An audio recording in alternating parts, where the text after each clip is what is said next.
Okay, how's everybody doing this evening? My name is Kent and the channel is EOS San Diego. And tonight, let's take a look at the markets. Actually, EOS over the last 7 days is up over 20%, 20.6%. And of course, we're holding over the $3.50 range, which right from 290 all the way through to 350, and it's holding there. So hopefully it's starting to establish another position here at $3.50 and over. But the thing that still amazes me the most is this volume. In the last 24 hours, you have $2.2 billion in volume on a $3.6 billion market cap. That is staggering, unbelievable that you could have that much volume. And of course, I attribute that to the fact that this is a worldwide platform, trading around the world on numerous exchanges. It's not really limited to one geographic location or one place or one area of laws or one established Security and Exchange Commissions or whoever else in the world has security laws. This is a worldwide platform trading literally everywhere without any kind of, what would you say, barriers, without any kind of barriers. That'd be the word I would like to say. So anyway, the next thing I'd like to cover a little bit tonight is I want to talk about EOS Authority. And I was talking today to Roshan, and he was telling me about this new account creator where what happens is the people that didn't register the ERC20 tokens for EOS never register. And I've known a lot of people that didn't do that.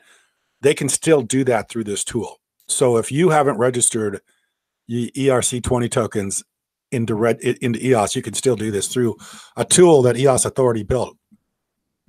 They also have a tool that's going to allow you to recover your lost private key from the ERC20 token if you lost it. So they're creating those tools too. So EOS Authority does a lot of good work. They create a lot of really good tools. And of course, I've always been very pro EOS Authority, block producer. And I think they're around 20, 21. So we need to keep them in the top 21 because these are block producers that are creating tools for the community. And if you look at some block producers, they don't do so many tools. EOS Authority does a lot of tools, and they do a lot of tools that really help. They target it. They're targeting the problems that people are having. And this is one of the problems I know people have had. I think Roshan told me that they've already registered 2,000 accounts where people have registered now from the ERC20 token. So 2,000 people were able to be helped by this tool. So that's a lot of work that needs to be recognized. And the way to recognize it is to please vote EOS Authority for block producer. The next thing I want to talk about a little bit is I want to talk about why the markets have gone up here recently. And one of the things going on right now, and of course, I listened to a video that I think was made today or yesterday with Mike Novogratz. Mike Novogratz was hedge fund manager. He was Goldman Sachs partner, and he's one of the wealthiest people on the face of the earth. Been very, very successful over his history of investing. And he's very involved with EOS. In fact, he was at San Francisco. I did a video with him, and he's very, very, very he's very into cryptocurrencies and very into EOS. So Novogratz was saying that what's happening right now is, and what I think why the market is starting to take off is because you have institutional investors starting to starting to get into this space. Institutional investors like JP Morgan. There'll be a lot more. They're starting to take up positions in this space. And it's no longer individuals, but now it's institutions. Institutions will start making blockchains. They will start investing in blockchain. And the big money people, bankers, Goldman Sachs's, JP Morgan's are going to start putting money into blockchain. And one of the things that Novogratz talks about quite often is the custody issue. And what we mean by custody is in blockchain, we all have private keys. You lose your private key and you're pretty much stuck. And a case in point is Quadriga. And if you want to, I'll put a link to this this site that I'm on right now. But anyway, Quadriga is an exchange up in Canada. Let me see if I can get the very beginning here. But anyway, they're the founder, which was a very young guy. I think he was like 30 years old. They have hundreds of millions of dollars under their control. Well, anyway, the founder ends up dying in India.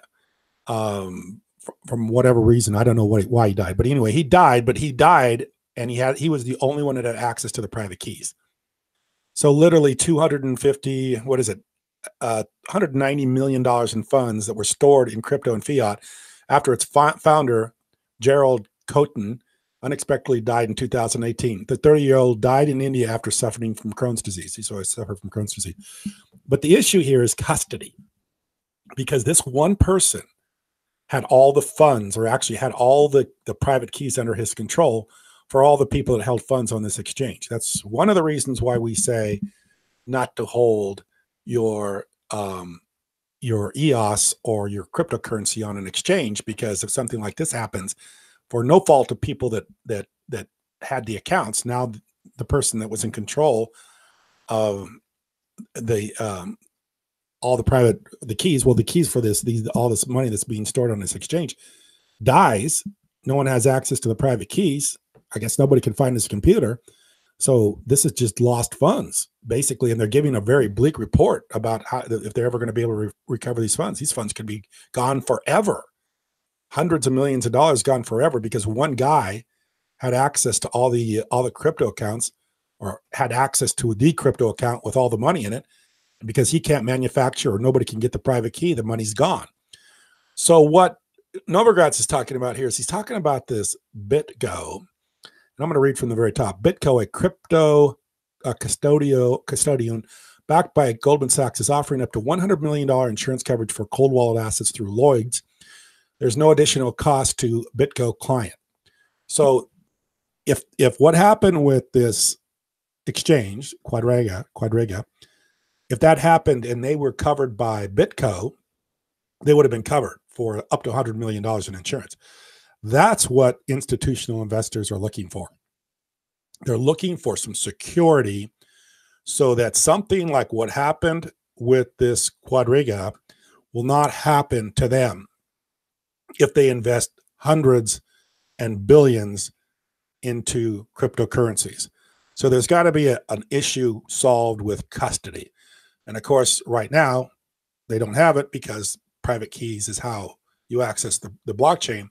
But they're willing to cover you for some insurance. Is exactly what my idea was with Safeguard EOS. You need to come up with some reserve to be able to help people that lose cryptocurrency. And of course, Safeguard EOS is our idea, of which we are going to be putting some money in that account, because we realize that we need to get it going. So we're going to add some of our own funds into the account. And if you want to donate to that account, I'll put the link below, but that's going to be a way to safeguard people that lose money, because the insurance is the only way you're going to get people to feel comfortable with using blockchain, because of the fact that there's an issue with custody. And if you lose your wallet, use your private key, then you lose your funds. Nobody wants to go through that. So there's got to be some backing. So what Novogratz is saying here and doing is he's talking about having insurance to cover this, but only for the institutional investors. See, I'll highlight it right here. So you're making them feel very safe about taking a step into the blockchain world. BitGo joins a growing number of companies that offer crypto custodian services, including Citigroup, Coinbase, and Gemini, all of which are targeting institutional investors. So institutional investor wants to come in and buy a bunch of Bitcoin, you're covered. Institutional investors want to come in and buy a bunch of EOS, they're covered. So it's going to make them feel much more comfortable with investing in cryptocurrencies. And that's going to make cryptocurrencies more valuable. Create the market. Markets will go up and more people will get involved, and it will become more mainstream. And that's hopefully what is taking, and that's what Novogratz is saying. And that's why he's saying the price is going up, because institutions are moving into this space. And for this to be anything more than the people that are in it right now, we need to get more investors in. The best way to do it is through this way, to have institutional investors be safeguarded for getting in, for being in this space. The other thing I'd like to say about this is that I do think that there is software solutions for for private keys. Right now, in fact, we're working on a workaround right now with Challenge. We understand that there's a resistance to using something like the Challenge app if you have to use a private key. A lot of people are telling me that. A lot of people say we're, because we have this stigma about private keys, which is pretty well founded when you see how people, like one guy, can lose a lot of accounts by just not having anybody else have access to that private key. So people are very careful of private keys. So there are workarounds for private keys. And this is the workaround. The workaround is, in the future, you will literally be able to go to an application like Challenge. You will be able to create an account with your user and password created, just like any other way of creating an account online. And it's going to create a private key for you that you will never see. The private key will be stored someplace that you will never see. But the way it's going to identify you is not through the private key, but through your fingerprint or through your face scan on your iOS, on your Apple device. I don't know if that's on Android or not, but on Apple it is. So that's what's going to happen in the very near future.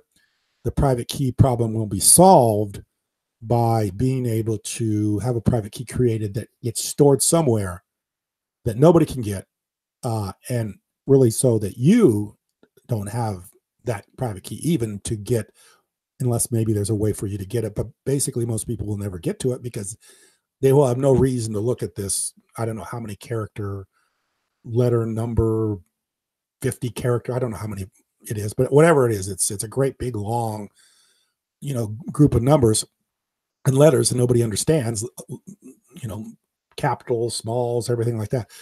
That'll be created for you, and it'll be done for you. And the only thing you'll ever need to do is to use your fingerprint or your face scan to get into your account, to your crypto account, to interact with the blockchain. You'll be able to do this through a fingerprint and a face scan.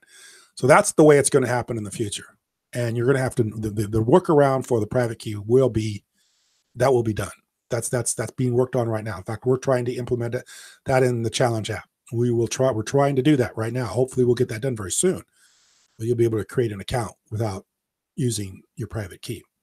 Now, I know there's a lot of ways of working around that. You don't use a private key with a lot of funds in it, but there's a lot of people still have a very, very hard time using a private key for anything. So that'll be fixed.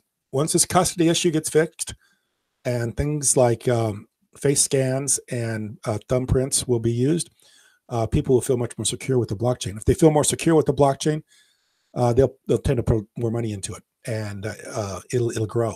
It'll grow exponentially.